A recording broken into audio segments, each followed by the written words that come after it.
Sejam todos muito bem-vindos, irmãos e irmãs em Cristo e também os nossos amigos que acompanham as transmissões do Instituto Vida para Todos.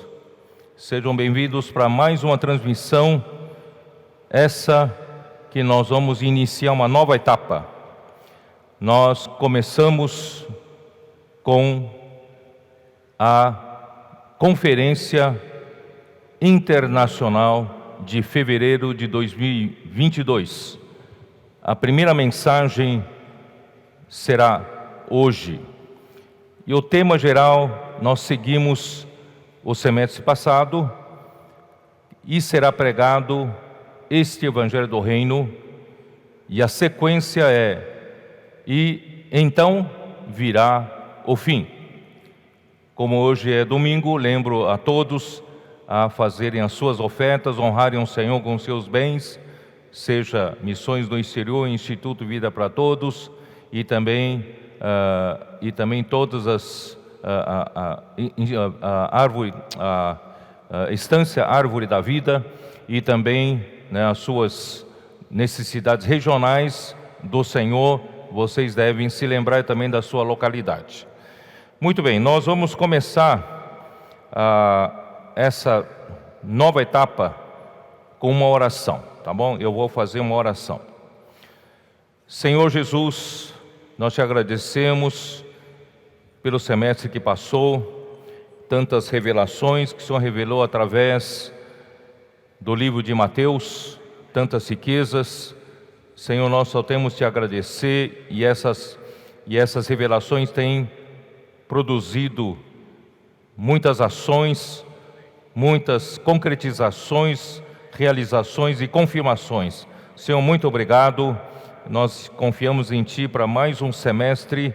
Senhor, continuando com o livro de Mateus, venha nos abençoar. Senhor, nós queremos dizer para Ti que nós não nos agarramos a tudo aquilo que nós ganhamos, mas nós queremos continuar seguindo o Cordeiro para onde quer que vá.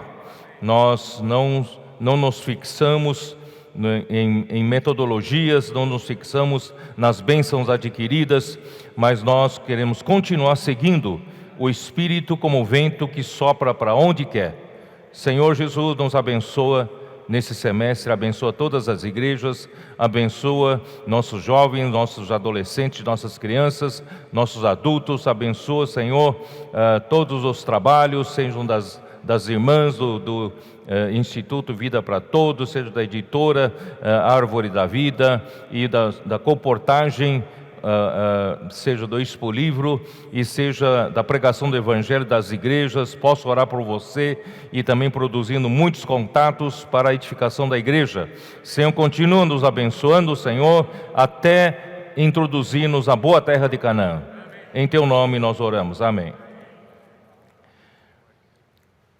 Eu dou graças a Deus porque a revelação da Palavra de Deus é algo sobrenatural, está acima da manipulação humana.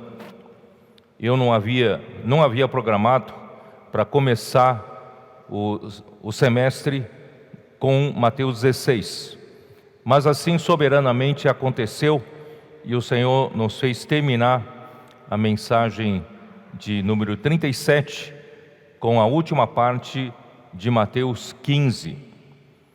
Por quê? Porque Deus deseja dar uma nova virada a partir do Mateus 16. Então hoje eu pretendo fazer uma boa parte da mensagem, fazer uma retrospectiva dos capítulos de 1 até 15. Mas a minha intenção é mostrar que no capítulo 16, Deus, através do seu Filho Cristo, nos mostra aquilo que está no seu coração. Vou falar rapidamente no começo, depois certamente terminarei falando sobre isso. O registro do livro de Mateus é algo fantástico. Deus tem escolhido o homem certo, Mateus, que estava sentado na coletoria de impostos, ele como um publicano, um coletor de impostos, e conhecia certamente os meandros de como funciona um governo, como funciona um reino, e somente ele poderia ser usado como canal para escrever na sequência em que escreveu no livro de Mateus, e nós só temos que agradecer ao Senhor por isso. Ele começa mostrando, introduzindo, apresentando o Rei do reino dos céus, mostrando que ele é o Cristo, tão esperado pelo povo de Israel no Antigo Testamento.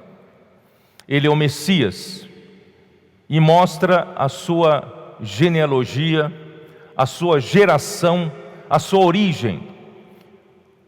A geração humana dele, ele veio da descendência de Davi. Ele é o filho de Davi. E o filho de Davi é um termo usado pelos judeus do Antigo Testamento para Messias que haveria de vir. E ele de fato, ele é o filho de Davi para herdar para sempre o trono de Davi. E também mostra, de capítulo 1 até capítulo 15, mostra a sua geração e a sua introdução por João Batista, o seu batismo e o seu início do seu ministério após ser tentado pelo diabo. E assim ele começa fazendo curas, resgatando pessoas desse mundo que é dominado por Satanás.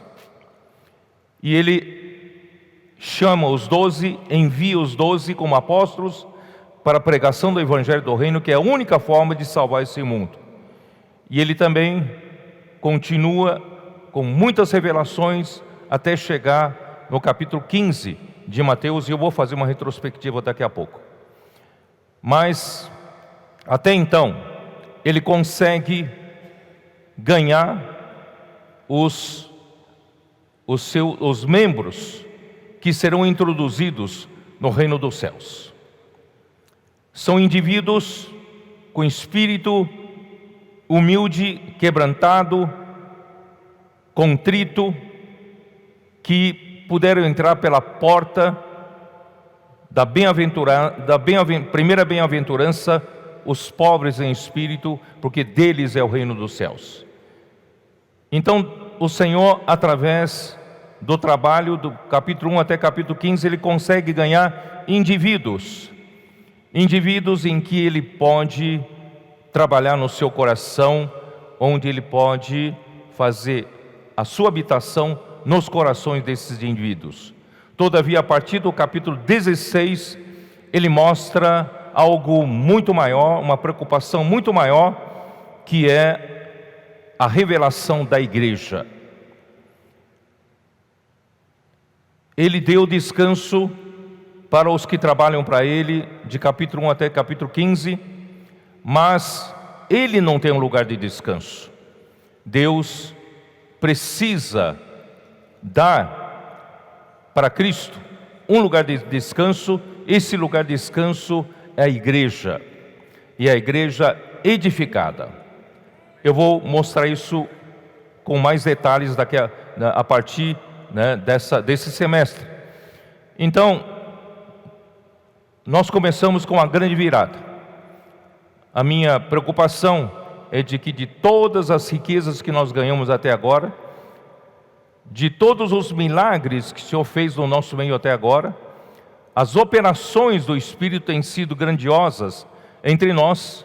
Todavia, não devemos nos agarrar a todas essas bênçãos, mas continuar seguindo o Espírito.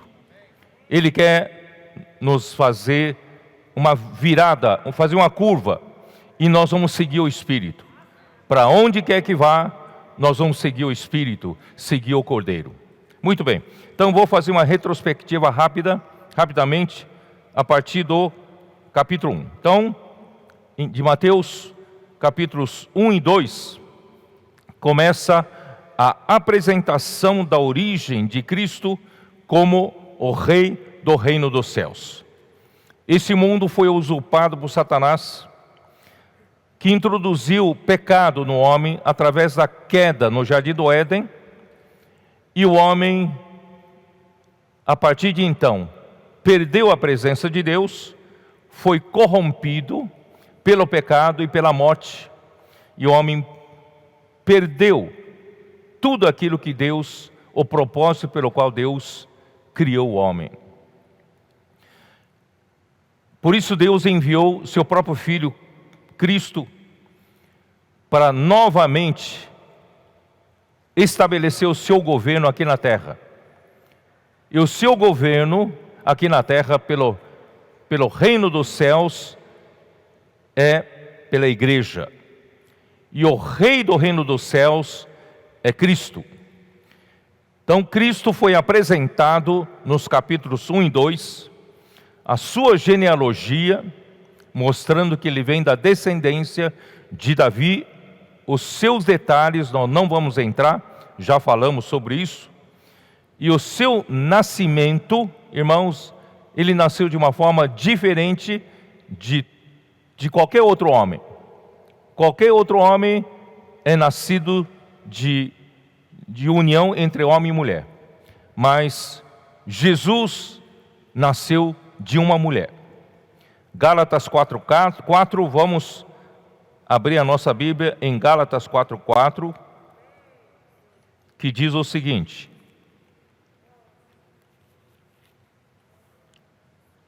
vindo, porém, a plenitude do tempo, Deus enviou o seu Filho, aleluia, nascido de mulher, nascido sob a lei. Ele nasceu sob a lei, ele nasceu de uma mulher, Maria. Mateus capítulo 1, versículo 18.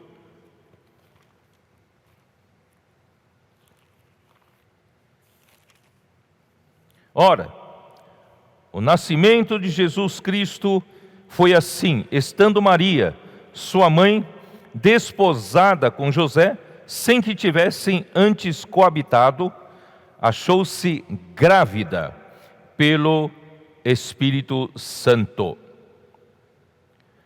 Aí no versículo 20: enquanto José ponderava nestas coisas, eis que lhe apareceu em sonho um anjo do Senhor, dizendo: José, filho de Davi, não temas receber Maria, tua mulher, porque o que nela foi gerado é do Espírito Santo.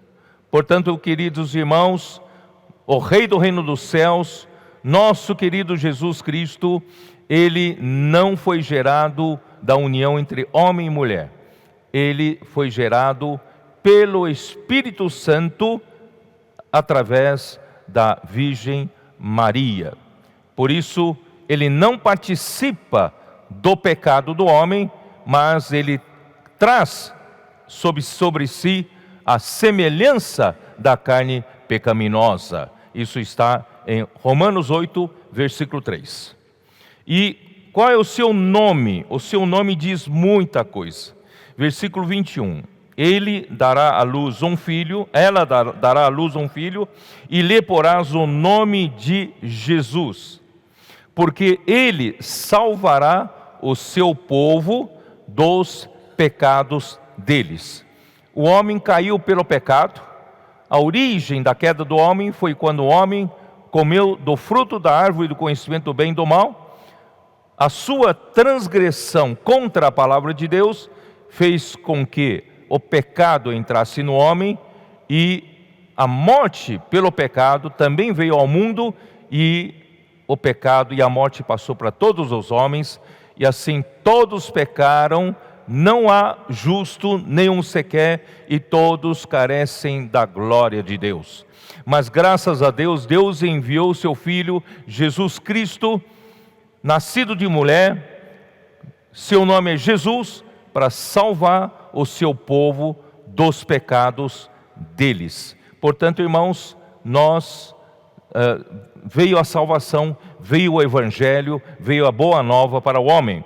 E outro nome, versículo 23, de Jesus, diz mais ainda: eis que a virgem conceberá e dará à luz um filho, e ele será chamado pelo nome de Emanuel, que quer dizer Deus conosco. Esse Cristo, Senhor Jesus Cristo, Ele não só veio para ser o Rei do reino dos céus, mas Ele trouxe Deus para os homens. E Ele trouxe a presença de Deus para os homens. E na sua morte e ressurreição, Ele introduziu o homem em Deus. Então, daqui para frente, queridos irmãos, esse Senhor que trouxe Deus até nós, hoje nos faz viver também em união com Deus. Deus conosco está em nós. Muito bem, e então no capítulo 2, versículos de 1 até 12, mostra o seu nascimento em Belém e a visita dos magos e a fuga para o Egito, do versículo 13 em diante. Versículo 13 diz assim: tendo eles partido, eis que apareceu um anjo do Senhor a José em sonho e disse: dispõe-te, toma o menino e sua mãe, foge para o Egito e permanece lá até que eu te avise, porque Herodes há de procurar o menino para matar. Dispondo-se ele, tomou de noite o menino e a sua mãe e partiu para o Egito. E lá ficou até a morte de Herodes, para que se cumprisse o que fora dito pelo Senhor por intermédio do profeta: do Egito chamei o meu filho. Então, depois da morte de Herodes, versículo 19... tendo Herodes morrido, eis que um anjo do Senhor apareceu em sonho a José no Egito e disse-lhe: dispõe-te, toma o menino e sua mãe e vai para a terra de Israel, porque já morreram os que atentavam contra a vida do menino. Dispôs-se ele, tomou o menino e sua mãe e regressou para a terra de Israel. E tendo, porém, ouvido que Arquelau reinava na Judéia, em lugar de seu pai Herodes, temeu ir para lá, e por divina advertência, prevenido em sonho, retirou-se para as regiões da Galileia.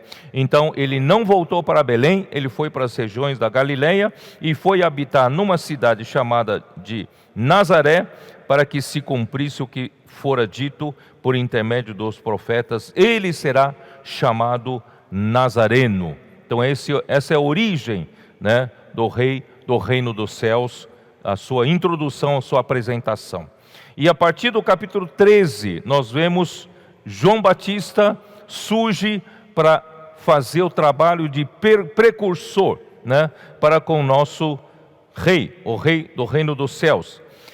João, capítulo 3, versículo 3, João era a voz do que clama no deserto: preparai o caminho do Senhor, endireitai as suas veredas. Então João foi introduzido como o precursor do nosso Senhor Jesus Cristo. Isso está em Isaías capítulo 40, vamos dar uma olhada, 40, versículo 3. Voz do que clama no deserto, preparai o caminho do Senhor, endireitai no ermo vereda a nosso Deus. Nosso Senhor Jesus, Ele é Deus. Está escrito em Isaías 40, versículo 3. João Batista foi incumbido, a sua missão era endireitar o caminho para a introdução do rei do reino dos céus. Por isso ele passava a pregar no capítulo 3, naqueles dias, versículo 1, apareceu João Batista pregando no deserto da Judeia, dizia: arrependei-vos, porque está próximo o reino dos céus. Assim surge a figura de João Batista. E João Batista, né, ele dá testemunho de Cristo. Capítulo 3, versículo 11. Eu vos batizo com água para arrependimento, mas aquele que vem depois de mim é mais poderoso do que eu, cujas sandálias não sou digno de levar. Ele vos batizará com o Espírito Santo e com fogo. Então ele sabia que o papel dele era de introduzir o Rei do Reino dos Céus, a Messias, a Cristo. Então, quando chega no batismo, no versículo 13, por esse tempo, dirigiu-se Jesus da Galileia para o Jordão, a fim de que João o batizasse. Ele, porém, o dissuadia, dizendo: eu é que preciso ser batizado por ti, e tu vens a mim? Então, mas Jesus lhe respondeu: deixa por enquanto, porque assim nos convém cumprir toda a justiça. Então ele o admitiu. Realmente, João Batista, ele estava cumprindo ordens, né? Ele precisava cumprir a determinação de Deus Pai. Deus Pai queria que Jesus, como homem, fosse batizado. E ele foi, né, encarregado para batizar Jesus. Então assim cumpriu toda a justiça, toda a determinação de Deus. Batizado Jesus, saiu logo da água, e eis que se lhe abriram os céus, e viu. Aqui está sem sujeito, o sujeito oculto. Esse sujeito aqui é João Batista. João viu o Espírito de Deus descendo como pomba, vindo sobre eles. Irmãos, isso é muito importante. Mostra que João é testemunha ocular, né, do que aconteceu no batismo de Jesus. João viu o Espírito de Deus descendo como pomba, vindo sobre ele, e ainda ouviu o quê? Eis uma voz dos céus que dizia: este é o meu Filho amado, em quem me comprazo. Portanto, ele não tem desculpas para duvidar de que Jesus era o Cristo. E João, no Evangelho de João capítulo 1, João capítulo 1,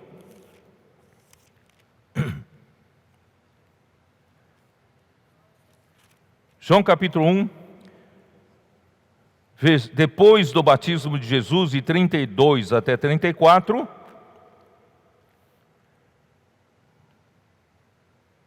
eu vou ler. E João testemunhou dizendo,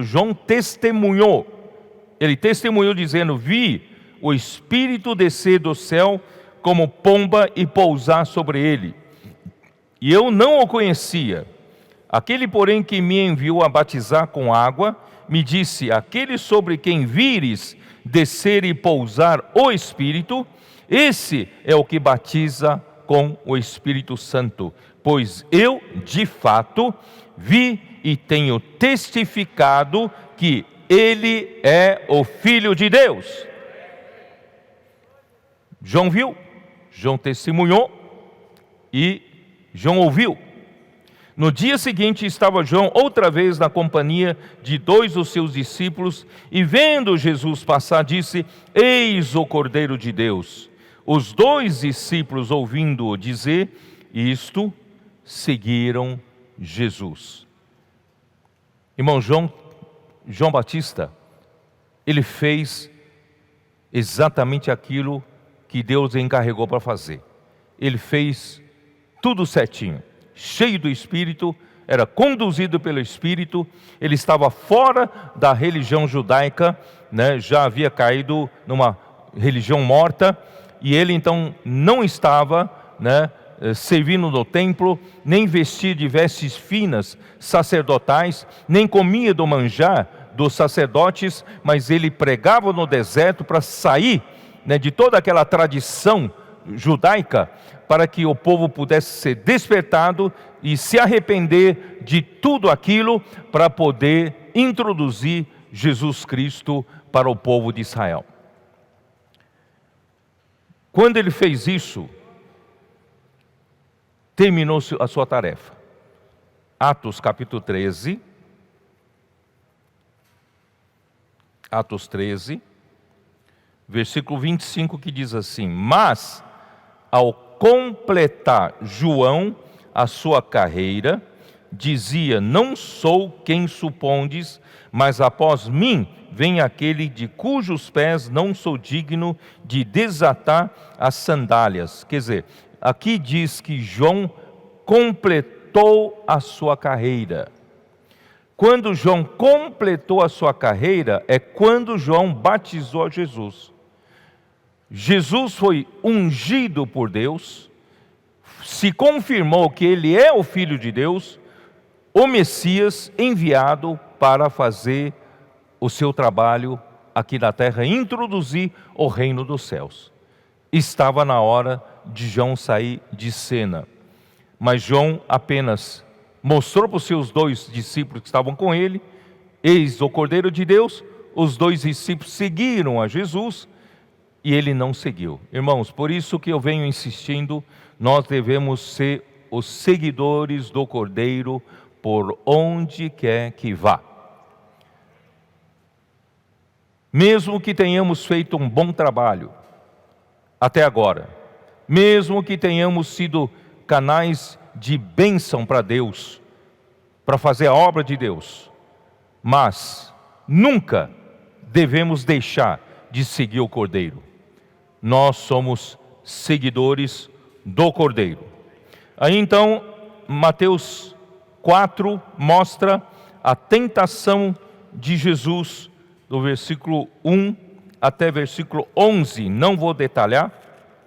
E depois, Jesus então, capítulo 4 ainda mostra que ele volta para a Galileia. Após João ter sido preso, João não saiu de cena e teve de ser preso.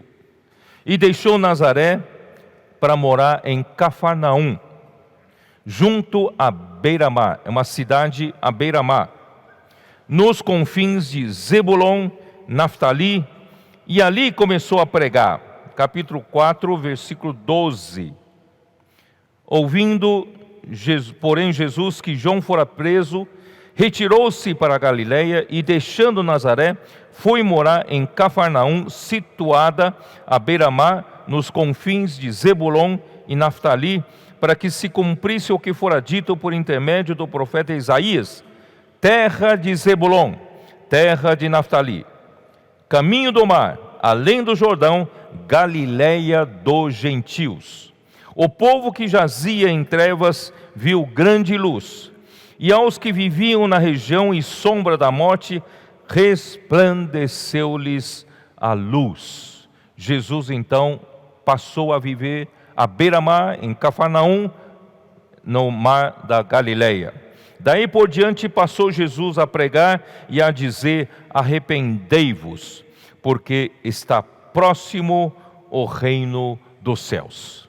E em seguida Jesus chama 4 dos seus principais discípulos, versículo 18 até 22. Ele chamou Simão Pedro e André, e ele também chamou Tiago, Zebedeu e João, seu irmão, os 4 principais. Aí, então, versículo 23, Jesus, como rei do reino dos céus, desesperado para salvar o povo debaixo do jugo de Satanás, e ele já começa o seu trabalho mostrando, irmãos, a sua preocupação. Versículo 23, percorria Jesus toda a Galileia, ensinando nas sinagogas, pregando o evangelho do reino e curando toda a sorte de doenças e enfermidades entre o povo. Queridos irmãos, aqui mostra que a situação caótica do mundo, a situação caótica em que o homem caiu,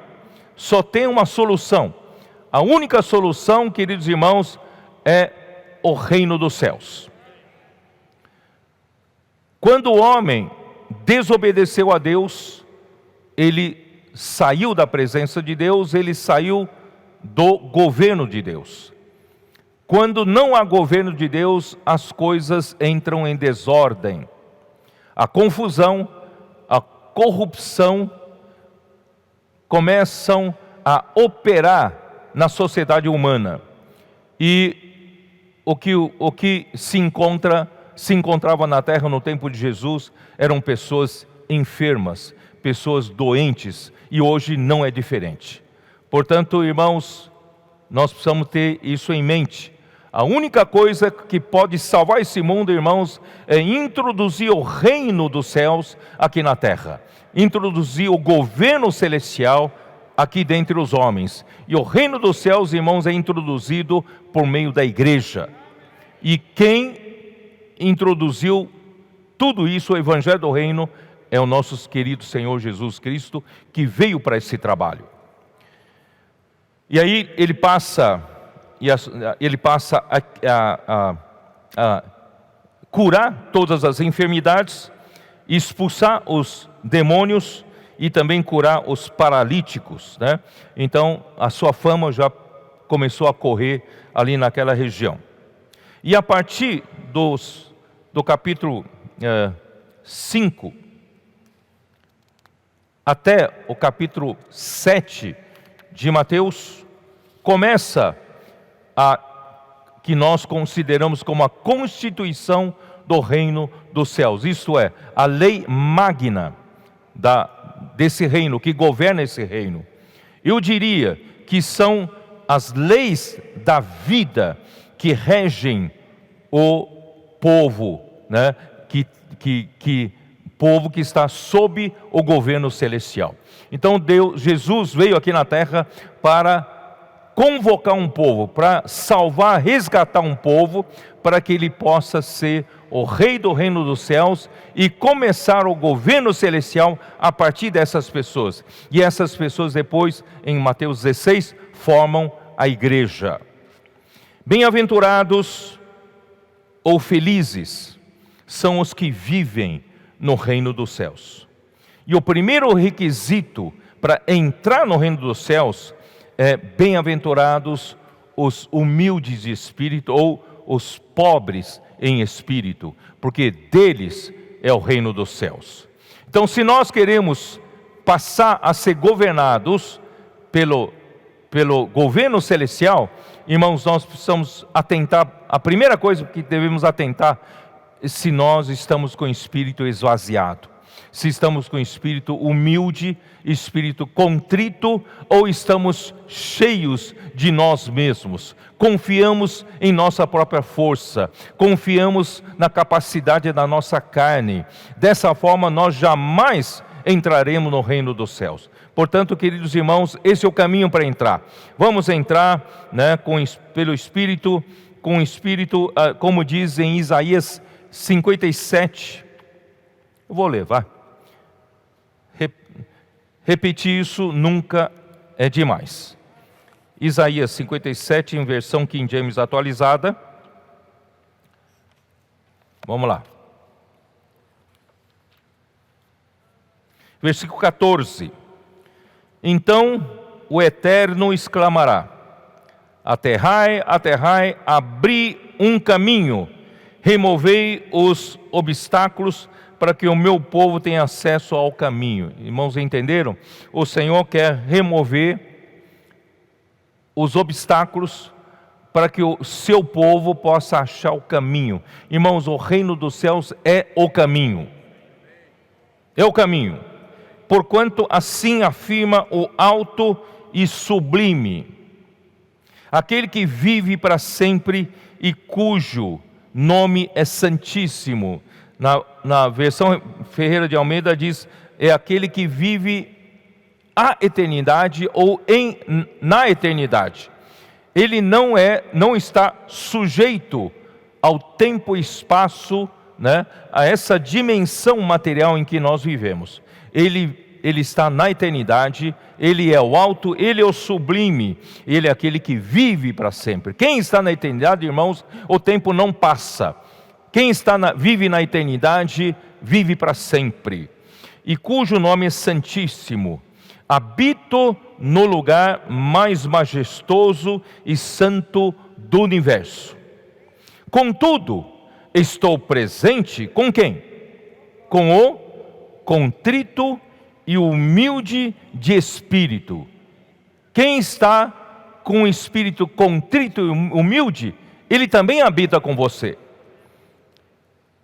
a fim de proporcionar um novo ânimo ao quebrantado de coração e um novo alento ao coração arrependido. Por que quebrantado de coração e um coração arrependido? Porque nós vivemos nesse mundo, o homem passou por uma queda e o pecado entrou no homem, o homem passou a depender do conhecimento do bem e do mal para viver, e não mais depender de Deus para viver. Portanto, o homem precisa se arrepender de confiar tanto em si mesmo, confiar nessa capacidade que essa árvore do conhecimento do bem e do mal deu para o homem e contaminou toda a humanidade. O homem precisa voltar para a simplicidade, voltar para o jardim do Éden, naquela dependência total ao Senhor.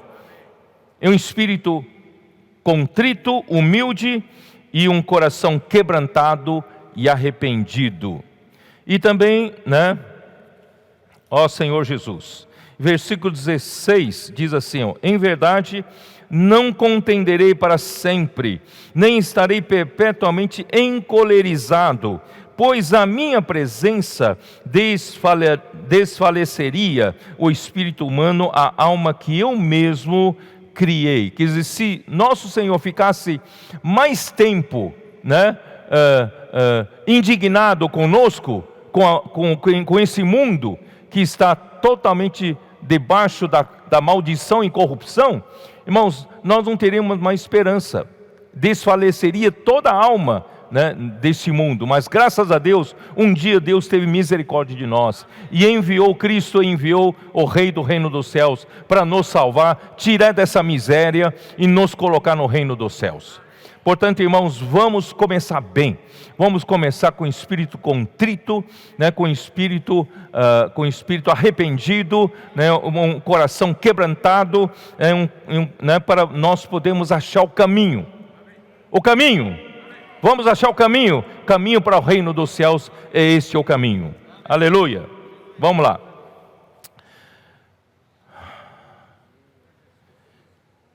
Voltando para Mateus 5, felizes, bem-aventurados.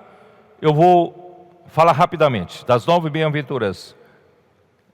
A entrada é pelo espírito contrito, humilde, pobre. Então, felizes, bem-aventurados, são os que choram, são os mansos, são os que têm fome e sede da justiça, são os que exercem misericórdia, os misericordiosos com os outros, são os puros de coração. Irmão Eudeu enfatizou muito na sua mensagem da conferência de jovens. Os pacificadores, os que promovem paz, os que por causa do Senhor, os que são perseguidos por causa da justiça, e os que por causa do Senhor forem injuriados, perseguidos, porque grande é o galardão desses nos céus. Irmãos, a partir do capítulo 5 de Mateus, começa a entrar a questão de galardão. Irmãos, muitos podem ser chamados, mas poucos serão os escolhidos. E o Rei do reino dos céus vem nos chamar para sermos os escolhidos, para ganharmos o galardão. Nós queremos ser os vencedores. Por isso, irmãos, dentre a aparência do reino dos céus, existe a igreja que vive na realidade do reino dos céus. E quem vive na realidade do reino dos céus, ele é restrito por essas condições das 9 bem-aventuranças. E esses que vivem restritos por essas condições, requisitos das 9 bem-aventuranças, eles terão um grande galardão nos céus. Amém? Ó Senhor Jesus. Aí continuando, vamos lá, Mateus 5, 6, 7, vamos já passar, porque não tenho tempo de falar, ficar muito tempo num lugar. E Mateus 8 e 9, o Senhor começa a efetuar diversas curas, com a sua autoridade como rei do reino dos céus. Ele mostra a sua autoridade, eu estou fazendo um resumo, ele mostra a sua autoridade sobre os ventos e o mar, até os ventos e o mar obedecem a ele, sobre os demônios. O chamamento de Mateus acontece então nesse período, e ele não perde tempo em pregar o evangelho do reino. Aqui está no capítulo 9, não é isso? Capítulo 9, versículo 35. E percorria Jesus todas as cidades e povoados, ensinando nas sinagogas, pregando o evangelho do reino, curando toda sorte de doenças e enfermidades. Vendo ele as multidões, compadeceu-se delas, porque estavam aflitas e exaustas, como ovelhas que não têm pastor. Irmãos, logo o rei já mostra a que veio. Ele veio para salvar o povo que está na cidade, está nas aldeias, o povo que está nas ruas. Ele logo saiu para as ruas. Não só ensinou nas sinagogas, ele pregou o evangelho do reino, mostrando que é o reino celestial a salvação do homem, do povo, né? E curando toda sorte de doenças e enfermidades. Irmão, essas doenças e enfermidades não são apenas doenças físicas, são principalmente doenças, irmão, psicológicas, doenças por estarmos longe do governo celestial, da presença de Deus. Nós caímos em toda sorte de enfermidades, de problemas emocionais, psicológicas e espirituais. Não havia, quando Jesus chegou aqui na terra, não havia felicidade, não havia alegria, não havia realmente ninguém são. Mas ele veio preocupado com isso e pregou o evangelho do reino, e vendo as multidões, compadeceu-se delas. Queridos irmãos, esse é o nosso exemplo, o rei nos deu o exemplo.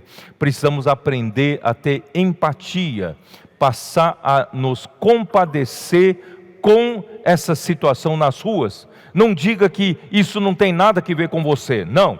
Nós estamos aqui na terra, seguindo o nosso rei, é justamente para salvar esse povo que está nas ruas, sofrendo. Aqui ele disse, ele viu que eles são como ovelhas que não têm pastor, porque todas as pessoas estavam aflitas, angustiadas, sofrendo, sem saber qual é a solução, não sabe por que estava sofrendo aquilo tudo, e estavam cansadas, estavam esgotadas. Irmãos, hoje é exatamente essa situação que há no mundo. Nós precisamos ter esse espírito de compaixão que o nosso rei teve quando esteve aqui na terra. Irmãos, hoje ele habita em nós. Por isso, irmãos, quando os comportores, quando vão para as ruas, não é com uma outra intenção, senão é por amor ao Senhor e por amor às pessoas. Quando nossos irmãos e irmãs das igrejas estão saindo para pregar o evangelho, usando posso orar por você, também não é por qualquer outra intenção, senão é seguir, né, a ordem de Jesus, amando a Jesus e amando essas almas que estão perdidas, sofrendo, né, estão cansadas.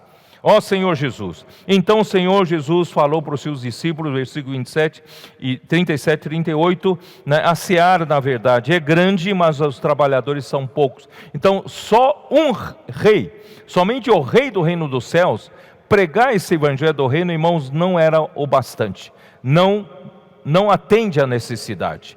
Então ele pediu para os seus discípulos rogar ao Senhor da seara, que é Deus, que mande trabalhadores para a sua seara. Irmãos, graças a Deus, hoje Deus está convocando você.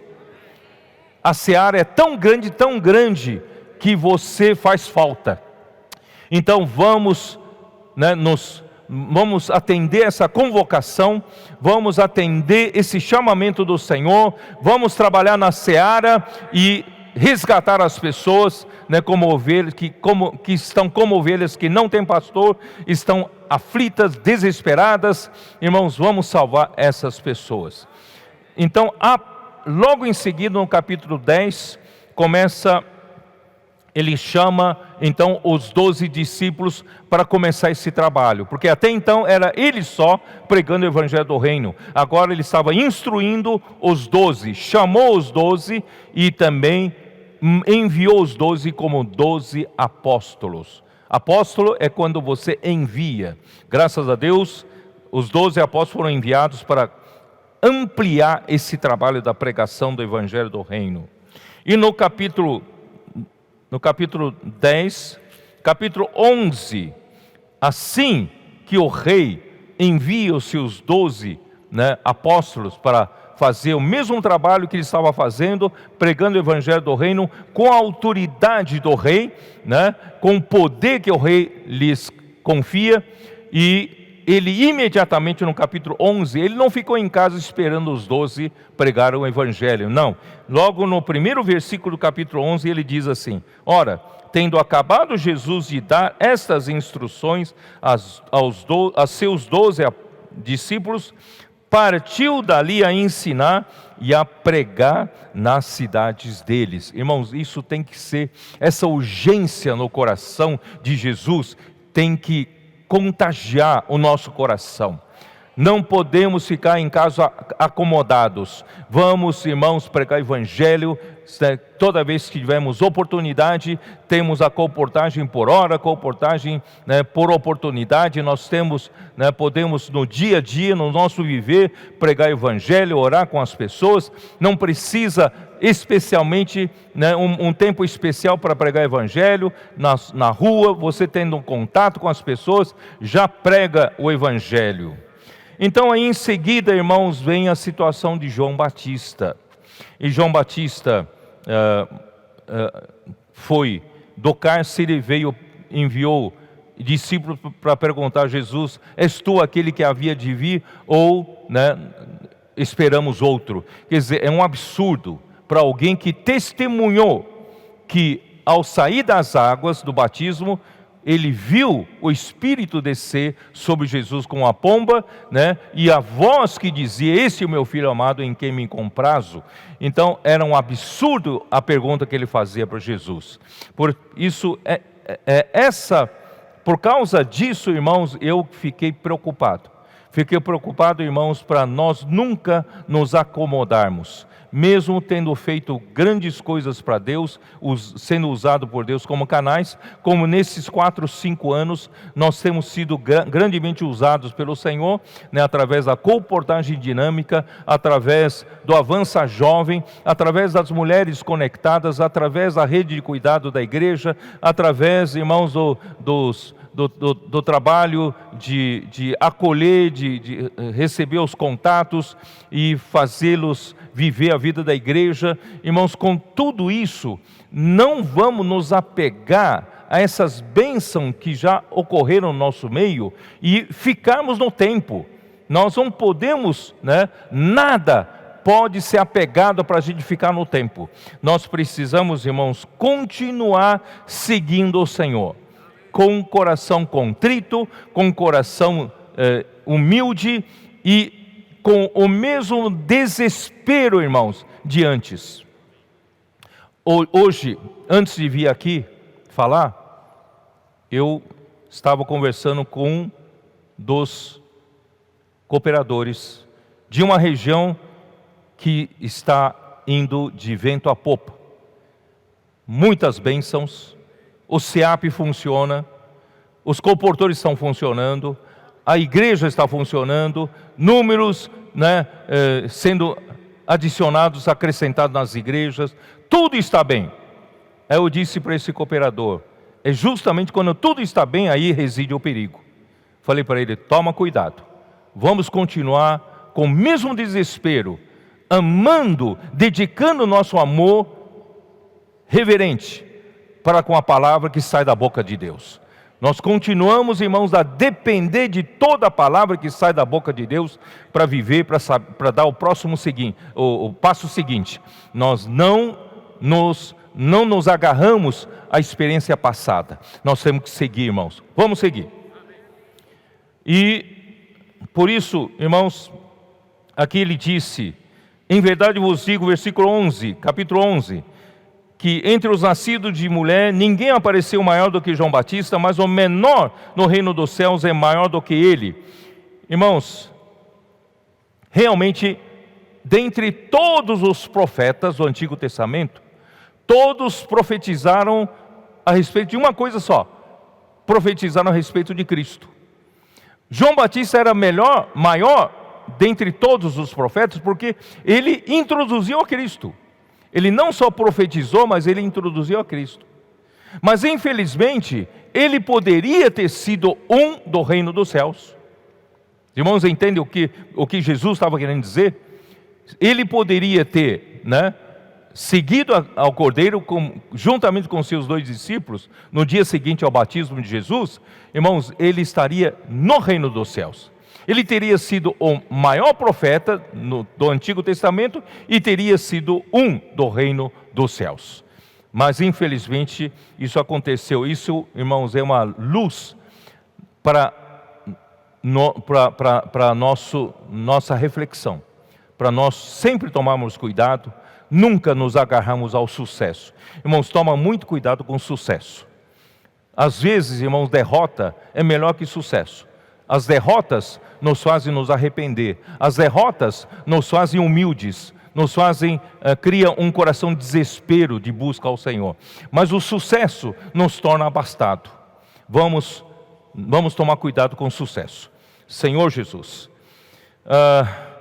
desde os dias de João Batista até agora, o reino dos céus é tomado por esforço, e os que se esforçam se apoderam dele. Irmãos, eu dificilmente consegui entender esse versículo, mas hoje eu quero dizer para vocês, irmãos, esse esforço é nós nos humilharmos, esse esforço é nós sermos os de espírito contrito, os de espírito humilde. Esse é o esforço que devemos fazer. Toda vez que houver sucesso, houver uma tendência do orgulho surgir em nós, irmãos, nós vamos ter um esforço para voltar à simplicidade, à humildade. Irmãos, é assim que nós nos apoderamos do reino dos céus. Espero que vocês concordem comigo essa minha interpretação, E a partir do capítulo 12, mostra o clímax da oposição dos líderes judeus. E Jesus então diz para eles que uma árvore má só pode produzir frutos maus. O sinal de Jonas era o único sinal, que eles pediam, que Jesus falou: o único sinal que eu vou dar. E aliás, esse é o maior sinal de todos os tempos, porque o sinal de Jonas é aquele que, é o sinal em que Jesus Cristo morreu pelos pecadores, e ele ressuscitou para produzir a sua igreja. A realidade do reino dos céus finalmente é estabelecida. Por isso, irmãos, eu dou graças a Deus que o Senhor não deu outro sinal, mas é o sinal de Jonas. E no final do capítulo, deixa eu ver aqui, então, no final do capítulo 12, ele mostra o seu foco.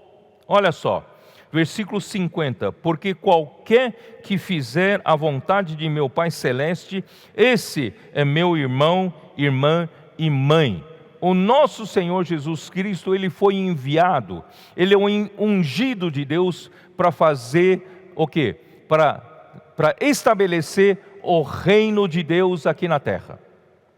Então ele veio com esse único objetivo, focado em fazer a obra, fazer a vontade de Deus. Até mesmo o seu relacionamento natural, o seu relacionamento de parentesco com a sua mãe, com seus irmãos, com suas irmãs, irmãos, é secundário ao foco dele de fazer a vontade de Deus. Portanto, irmãos, hoje é a mesma coisa. Hoje, irmãos, não pense que o Senhor, Ele vai ser complacente com isso, com aquilo. Irmão, nosso Senhor, Ele está focado em fazer a vontade de Deus. E nós devemos estar focados da mesma maneira em fazer a vontade de Deus. Muito bem, porque a vontade de Deus é que venha o seu reino. Mateus 6, vamos ler. Mateus 6, 9 e 10. Porquanto vós orareis assim: Pai nosso que está no céu, santificado seja o teu nome, venha o teu reino, faça-se a tua vontade, assim na terra como no céu. Quer dizer, o que o Pai quer, através de Cristo ter sido enviado, é para que o Pai possa fazer a sua vontade aqui na terra como Ele faz no céu. Que o Filho vem aqui estabelecer o reino de Deus na terra, dar um basta para a usurpação de Satanás nesse mundo. Ó Senhor Jesus! E a única maneira de fazer isso, irmãos, não é fundar uma religião gigantesca,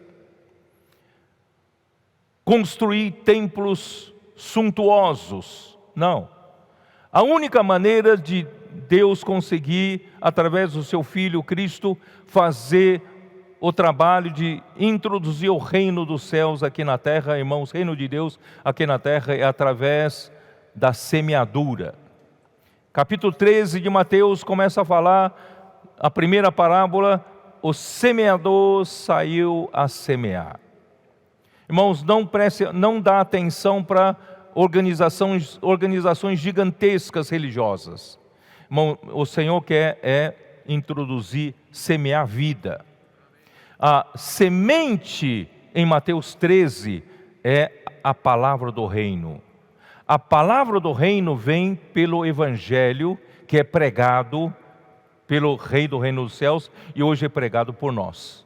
E quando nós pregamos o Evangelho, a palavra que sai como a palavra do reino, isto é, como uma semente do reino.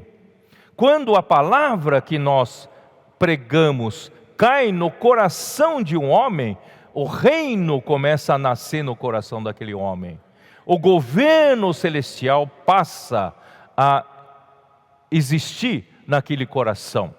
E juntando essas pessoas, que o rei veio a salvar, nós então formaremos a igreja. E é o reino dos céus, a realidade do reino dos céus aqui na terra. Portanto, Jesus não veio, muita gente diz, mas Jesus, ele falhou. Muitos com os olhos na religião, Jesus morreu nessa terra, não conseguiu organizar uma grande religião. Não, ele não veio para isso. Ele veio a semear a semente do reino. Tá? Em seguida, no capítulo 14, veio a morte de João Batista. Infelizmente, é um triste fim de quem foi grandemente usado por Deus, mas não soube seguir o Cordeiro na hora certa. Devemos tomar cuidado em nunca nos apegar aos sucessos e deixar de ser simples, deixar de amar a palavra com reverência e deixar de seguir o Espírito. Em seguida vem a multiplicação dos pães, é um milagre em alimentar a multidão.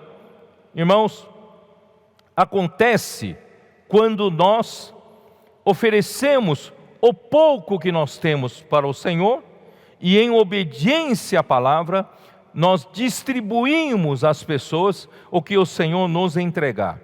E os irmãos, eu não sei se nas duas multiplicações de pães, eu tenho tentado passar essa visão, é de que o milagre na multiplicação não aconteceu propriamente nas mãos de Jesus. Quando Jesus tomou os 5 pães e 2 peixes e levantou os olhos ao céu e deu graças ao Pai, não é? Ali aqueles 5 pães continuavam 5 pães. Os 2 peixes continuavam 2 peixes. Não é que de repente veio 5 containers de alimento, não. Continuavam os 5 pães e 2 peixes. O milagre realmente aconteceu quando? Quando Jesus devolve para você, seus discípulos, quando Ele devolve para você, e você, obediente à palavra profética, vai às ruas e entrega esse alimento para as pessoas, e parece que esse alimento não acaba. Não acaba. O milagre acontece quando você distribui. Não acontece nas mãos do Senhor. Acontece nas mãos de quem distribui. Os irmãos entenderam? Portanto, irmãos, Deus quer nos usar. O Senhor quer nos usar para multiplicar os pães, para atender a multidão. Nós somos um pequenino rebanho. Temos pouca força. Somos pequenos em número. Não temos grande poder político nem econômico. Não temos como alcançar com a mídia, não é isso, comercial, para alcançar toda a população. Não temos essa capacidade. Mas Deus tem feito milagres entre nós. Deus tem feito milagres por meio de nós. Quando nós, obedientes à palavra profética, quando nós entregamos para o Senhor pouco que nós temos, você vai dizer: eu não sei pregar evangelho. Eu não consigo pregar evangelho, não sei fazer nada. Tá bom, você não consegue fazer nada, então deixe escapar da sua boca. Posso orar por você? Esses são os seus 5 pães e seus 2 peixes. Quando você deixa escapar, deixa o Senhor fazer. Ele vai operar milagre de multiplicação. Os irmãos estão me entendendo? Então, irmãos, o Senhor está fazendo esse milagre de multiplicação dos pães através de nós, pessoas simples, que não tem muita coisa, que não sabe fazer muita coisa, mas nós estamos conseguindo, irmãos, através de obediência à palavra, estamos alimentando as multidões.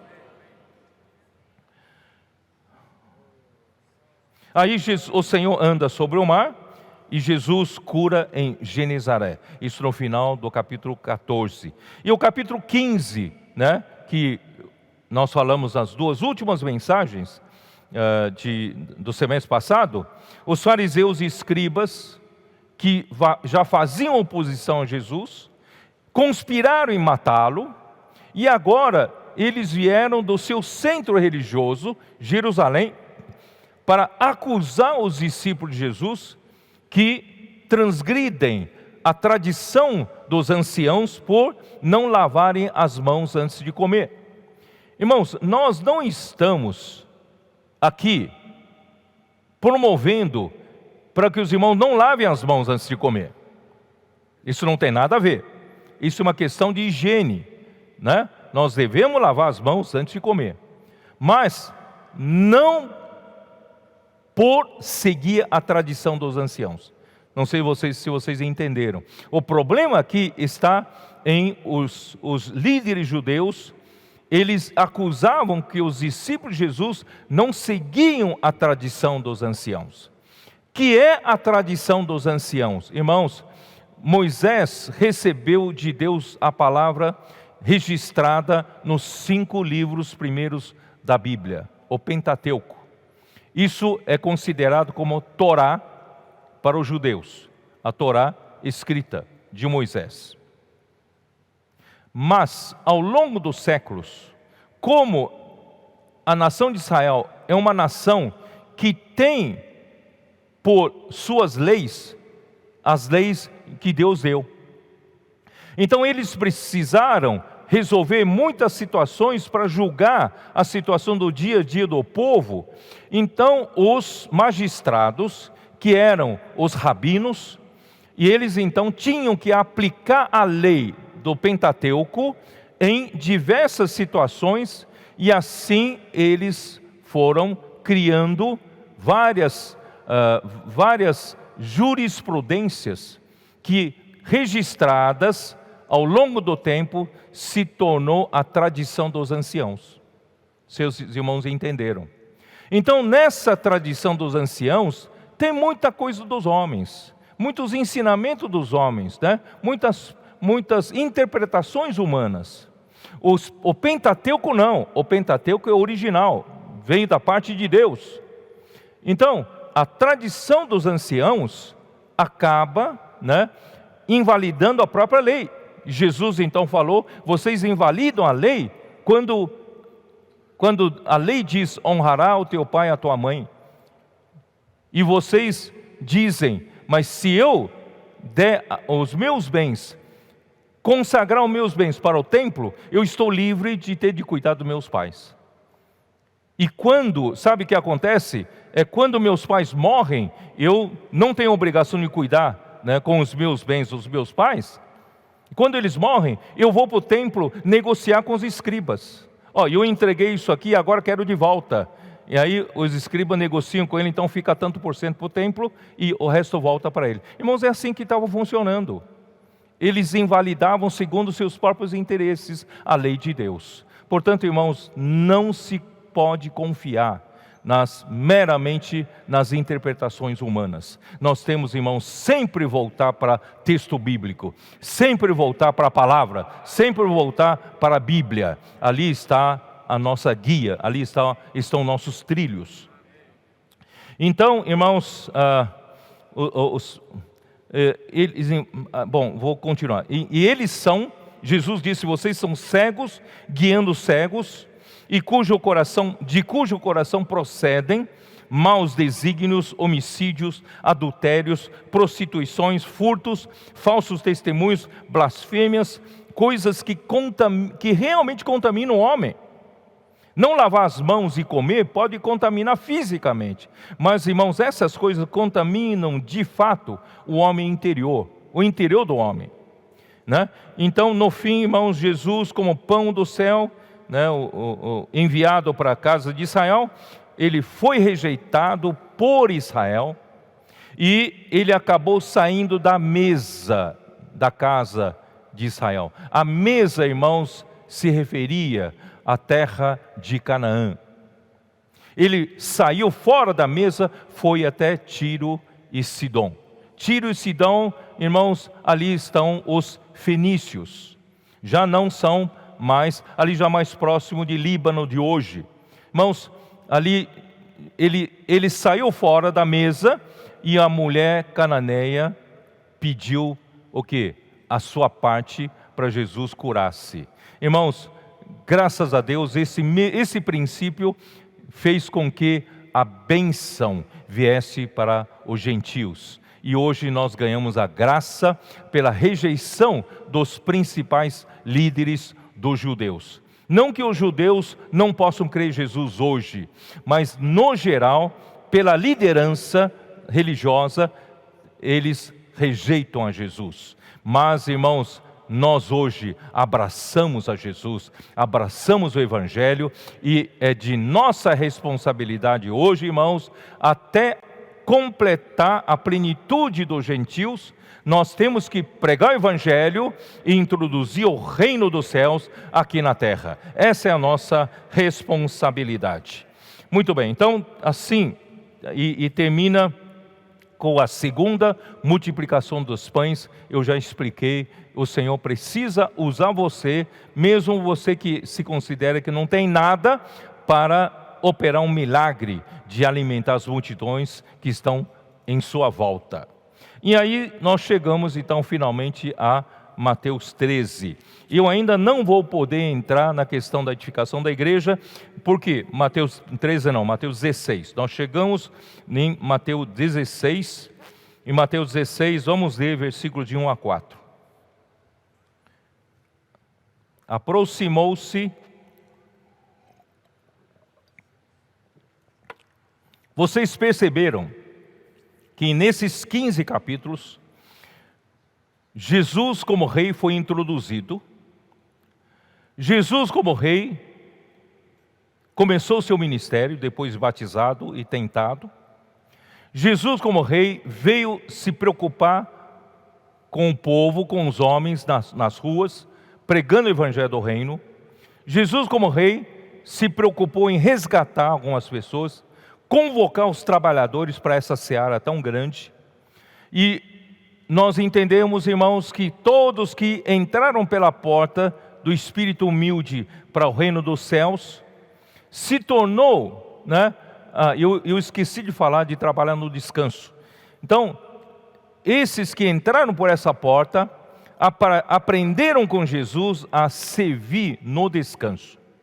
Porque tomaram jugo do Senhor para servir, porque quem faz a obra é Deus. Irmãos, nós temos pouca força para fazer a obra. Cabe a nós somente ser obedientes à palavra. Quando somos obedientes à palavra, nós nos oferecemos o pouco que nós temos, 5 pães, 2 peixes.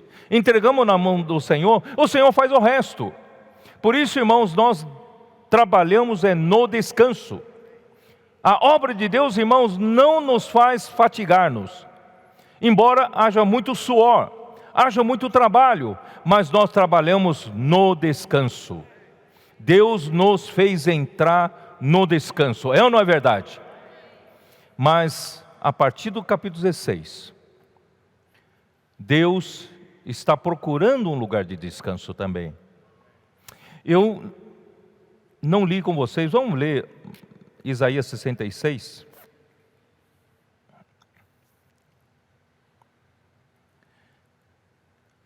Nós usamos muito o versículo 2, mas eu não tenho explicado o versículo 1. Versículo 1 diz assim: eis a palavra do Senhor, estou usando o King James atualizado. Eis a palavra do Senhor, o céu é dos meus pés. Perdão, o céu é o meu trono e a terra o estrado dos meus pés. Sendo assim, que espécie de casa me haveis edificar? Tal casa será o meu local de descanso. Não sei se os irmãos entenderam esse versículo. Nosso Senhor veio aqui na terra para nos resgatar, para nos fazer entrar no descanso e cooperar com Ele e continuar esse trabalho da pregação do Evangelho do Reino. Então nós encontramos descanso, nós trabalhamos no descanso, porque Ele é quem está fazendo tudo, é ou não é? Mas nós não podemos nos esquecer que Ele também está procurando um lugar de descanso. A capítulo 16 dá essa virada. Jesus está procurando esse lugar de descanso. Esse lugar de descanso, irmãos, não é em nenhuma casa. Eu não vou, é que essa mensagem aí não tem por objeto isso. Mas, irmãos, lembra que o rei Davi falou, né, que queria edificar uma casa para ele. E Deus então lhe respondeu: desde que eu tirei o povo do Egito, nunca morei em casa nenhuma. Eu pulei de tenda em tenda. Nunca pedi uma casa para mim. Os irmãos entenderam? E ele precisa de uma casa para o seu descanso. Mas essa casa que ele precisa não é uma casa física, material. O templo do Antigo Testamento é uma sombra da habitação de Deus no Espírito. Deus hoje precisa de uma igreja edificada para que Ele possa habitar nela. Os irmãos entenderam? Então, até o capítulo 15, irmãos, Ele veio aqui para cuidar de nós. Veio nos resgatar, veio nos curar, veio nos tirar da situação miserável e nos colocou na sua obra, colocou para trabalhar no descanso. E a partir do capítulo 16, irmãos, ele mostra que então eu preciso revelar uma coisa para vocês. Eu preciso também de um lugar de descanso. Esse lugar de descanso é a igreja edificada. Por isso que no versículo 2 diz assim: ora, não foram as minhas próprias mãos que criaram o que existe? E só assim tudo o que há veio a existir? Quer dizer, eu não preciso de uma casa suntuosa, não. Nós fomos essa vez para a Europa, vimos que, né, na Idade Média, edificaram templos e mais templos para Deus. Um templo mais suntuoso que outro, o pé direito tem pelo menos 40 metros de altura, pelo menos. Aquela coisa que você entra assim, você até fica pequenininho. Irmãos, você acha que Deus quer habitar numa casa dessa? Deus quer habitar na igreja. Deus quer habitar em você, né? Por isso ele diz assim, ó: darei, pois, a minha atenção, estima este ao humilde e arrependido de espírito. Quer dizer, esse humilde e arrependido de espírito é que dá lugar para eu descansar. E que dedica-se ao amor reverente à minha palavra, quer dizer, a minha palavra tem nesse lugar a primazia para fazer a obra de Deus. Então esse é o lugar que eu descanso. Os irmãos entenderam? Então a partir dessa mensagem nós vamos começar a adentrar isso, começar a entrar nisso. Mas antes eu quero mostrar para vocês aqui, ó, esses versículos 4, primeiros versículos, 4 versículos. Aproximando-se os fariseus e os saduceus, tentando-o, pediram-lhe que se mostrasse um sinal vindo do céu, não é isso? Ele, porém, lhes respondeu: chegada a tarde, dizeis, haverá bom tempo, porque o céu está avermelhado. Quer dizer, quando chega no final da tarde, ao entardecer, o céu fica vermelho mesmo, o céu fica alaranjado, por causa do pôr do sol, certo ou não? Então quando você enxerga o céu avermelhado ou alaranjado, é porque o céu está limpo. E se o céu está limpo, haverá bom tempo. Mas se chega de manhã, não é isso? Aqui, ó. E pela manhã, hoje haverá tempestade, porque o céu está de um vermelho sombrio. Quer dizer, se de manhã acontecer um céu vermelho, nublado, com nuvens, irmãos, haverá tempestade. Sabeis, na verdade, discernir o aspecto do céu, e não podeis discernir os sinais dos tempos? Uma geração má e adúltera pede um sinal, nenhum sinal lhe será dado, senão o de Jonas, e deixando-os, retirou-se. Irmãos, mais uma vez os fariseus, dessa vez, juntou-se a eles os saduceus. Os saduceus, eles eram opostos aos fariseus, né? Porque vou dizer aqui para vocês, ó, os saduceus eram tradicionalmente rivais dos fariseus, porque eles não criam em ressurreição, né? E nem em anjo, nem espírito. Isso está em Marcos 12, 18. Dá uma olhada, Marcos 12, 18.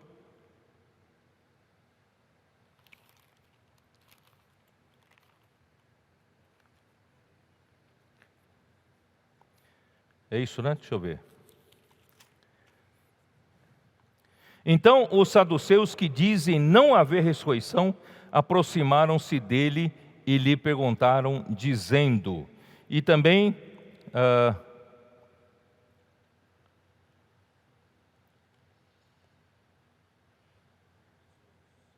Atos 23,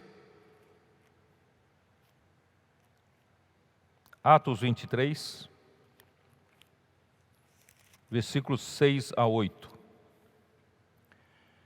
Sabendo Paulo que uma parte do sinédrio se compunha de saduceus e outra de fariseus, exclamou: varões e irmãos, eu sou fariseu, filho de fariseus.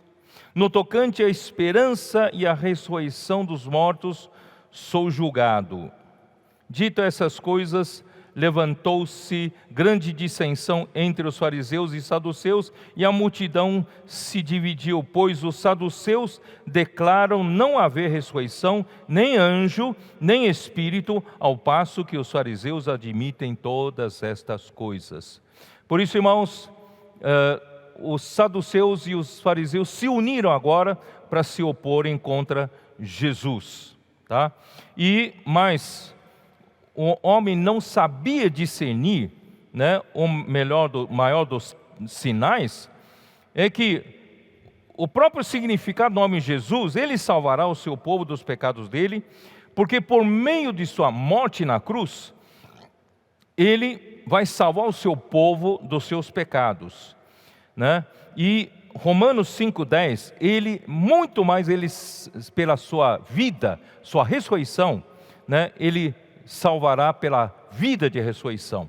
Então, desde sexta-feira à tarde até domingo pela manhã, o nosso Senhor, ele passou no Hades depois de ter sido crucificado, exemplificando os 3 dias e 3 noites que Jonas permaneceu no ventre de um grande peixe. Mas Deus o ressuscitou, rompendo os grilhões da morte.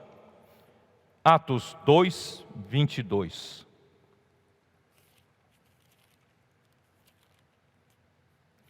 Varões israelitas, atendei a estas palavras: Jesus, o Nazareno, varão aprovado por Deus, diante de vós, com milagres e prodígios e sinais, os quais o próprio Deus realizou por intermédio dele entre vós, como vós mesmos sabeis.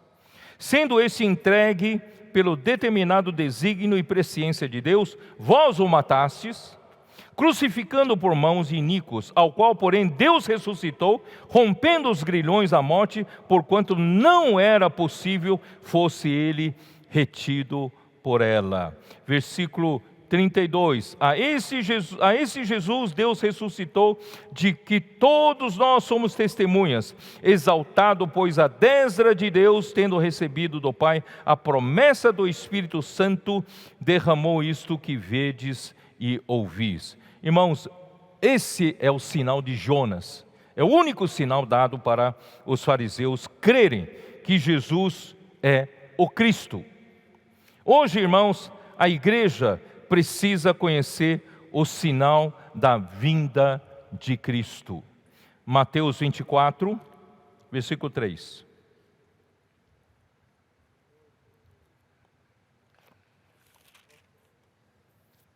No Monte das Oliveiras, achava-se Jesus assentado, quando se aproximaram dele os discípulos em particular, e lhe perguntaram: dize-nos quando sucederão estas coisas, e que sinal haverá da tua vinda e da consumação do século? E Jesus então falou de todos os sinais que precedem, mas ele termina no versículo 14: e será pregado esse evangelho do reino por todo o mundo, para testemunho a todas as nações, então virá o fim, que é o tema geral desta conferência. Então virá o fim. Irmãos, esse é o sinal, e o sinal, irmãos, é da parábola da figueira, 24, 32. Aprendei, pois, a parábola da figueira: quando já os seus ramos se renovam e as folhas brotam, sabeis que está próximo o verão. Assim também vós, quando vides todas essas coisas, sabeis que está próximo às portas. Eu não vou ler tudo. Irmãos, 2000 anos atrás, o povo de Israel não percebeu que Jesus Cristo era o verdadeiro Messias, e fizeram oposição a eles e crucificaram, e fez-o morrer na cruz. Mesmo anunciada por Deus com antecedência por meio dos profetas, eles não puderam evitar a tragédia da destruição do templo e de Jerusalém no ano 70. E no primeiro século, eles perderam a sua nação. Eles perderam a nação por quase 2000 anos. Andaram como peregrinos de nação em nação, viveram na dispersão, como estrangeiros em países alheios estranhos, e sempre debaixo de muitas perseguições e muita discriminação por terem rejeitado a Cristo. Somente, irmãos, na Segunda Guerra Mundial, debaixo do regime de Hitler, 6 milhões de judeus perderam a vida. Mas em 1948, foi milagrosamente restaurada a nação de Israel, debaixo de muitas oposições e lutas. Irmãos, hoje, os seus ramos já brotam, já se renovam, e as folhas já brotam. Irmão, devemos saber que está próximo o verão. Porém, o fator determinante para o fim chegar ainda depende da igreja pregar o evangelho do reino por todo o mundo, para testemunho a todas as nações, e então virá o fim. Portanto, irmãos, eu quero terminar essa mensagem dizendo o seguinte: precisamos conhecer os sinais dos tempos, precisamos saber que a volta do Senhor está iminente e nós precisamos nos dedicar para isso. Também, como nosso Rei, nós queremos focar em fazer a vontade de Deus e concluir a vontade de Deus nessa era. E a vontade de Deus nessa era, irmãos, não só nos primeiros 15 capítulos de Mateus, Ele tem salvo muitos e está nos usando a salvar muitos, mas Mateus 16 daí para frente, irmãos, Ele precisa urgentemente de nos despertar para uma necessidade dEle. Até aqui, irmãos, Ele atendeu a nossa necessidade, mas agora, irmãos, nós precisamos atender a necessidade dEle. Ele precisa de uma igreja edificada. Por isso eu tenho falado para os irmãos, não vamos perder toda essa luta que nós estamos fazendo nas ruas, ganhando as pessoas, não vamos perder esse ímpeto, mas, irmãos, vamos também dar atenção à edificação da igreja. Vamos também dar atenção para os diversos serviços funcionando realmente como uma igreja orgânica, recebendo, acolhendo as pessoas e fazendo as pessoas também viverem a vida da igreja e servirem na vida da igreja. Irmãos, é servindo que nós crescemos, é servindo que nós aprendemos a tomar cruz, é ou não é? É servindo que nós aprendemos, irmãos, a nos convivermos com outras pessoas, nos relacionar com outras pessoas. Irmãos, Deus precisa nos edificar. Não basta apenas sermos indivíduos resgatados por Deus, mas precisamos ser edificados entre nós. Então, a partir de Mateus 16, irmãos, nós vamos começar a dar esse enfoque, essa ênfase, tá? E que Deus nos abençoe, né, nesse semestre, continue a nos revelar que esse desejo que está no coração dele, irmãos, possa, através da palavra desse semestre, ele possa ter realmente em todos os lugares, não só igrejas plantadas, né? Lugares que não tem igreja, plantamos as igrejas, mas, irmãos, as igrejas plantadas possam ser realmente igrejas edificadas, cada vez menos individualistas, mas o corpo, né, possa se manifestar, para Deus ter descanso, ter uma casa espiritual para Ele poder habitar e fazer a sua vontade. Amém. Deus abençoe a vocês, em nome do Senhor Jesus, que o Senhor possa, né, nos abençoar a todos nesse semestre. Amém.